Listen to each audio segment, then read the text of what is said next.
நான் வந்து ஒரு சின்ன டிப்ஸ் சொல்கிறேன். இது எல்லாருக்குமே தெரிஞ்ச விஷயம் தான். இருந்தாலும் நான் யூடியூப் பார்த்து செஞ்சு பார்ப்போம். ஏன் செஞ்சு பார்த்தேன் அப்படின்னா, எல்லாமே நமக்கு நல்ல ஒரு பொருள் தான். அதனால் நான் செஞ்சு பார்த்தேன்.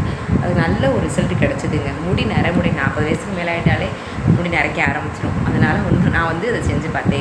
என்னென்ன தேவையான பொருள் அப்படின்னு பார்த்தீங்கன்னா, செம்பருத்தி பூ நான் வந்து ஒரு 8 பூ எடுத்திருக்கேன். அதுக்கு பார்த்தீங்கன்னா கருவேப்பிலை வந்து 3 கொத்து இருக்குது. உங்களுக்கு எவ்வளோ தேவையோ, எவ்வளோ எண்ணெய்க்கு நீங்கள் தகுந்த மாதிரி நம்ம சேர்த்துக்கலாம். அவங்களுக்கு நமக்கே அளவு தெரியும்.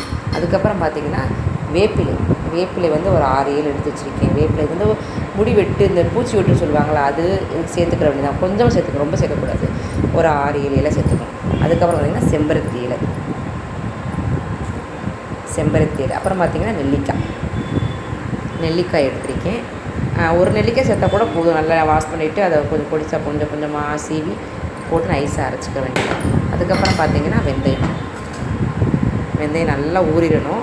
தேவையான அளவு எடுத்துக்கோங்க. எல்லாமே நமக்கே தெரியும் இல்லையா, தேவையான அளவு வெந்தயம் ஊற வச்சுக்கோங்க. அந்த குளிர்ச்சி இது எல்லாருக்கும் தெரிஞ்ச விஷயந்தான்.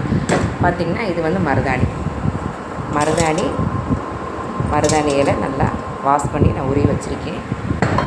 இந்த எல்லா பொருட்களையுமே நம்ம வந்து நல்லா மிக்சியில் போட்டு நைஸாக கெட்டி அரைச்சி சின்ன உருண்டைகளாக உருட்டி அதை நம்ம ஃபேன் காற்றுல நிழலையே வீட்டுக்குள்ளேயே காய வச்சு சுத்தமான தேங்காய் எண்ணெயை வாங்கி மெதுவான சூட்டில் வறுத்து எடுத்து அந்த எண்ணெயை நீங்கள் வடிகட்டி ஆற வச்சு ஊற்றி தேய்ச்சி வந்தீங்கன்னா கண்டிப்பாக நம்மளோட நரைமுடி மாறுதுங்க.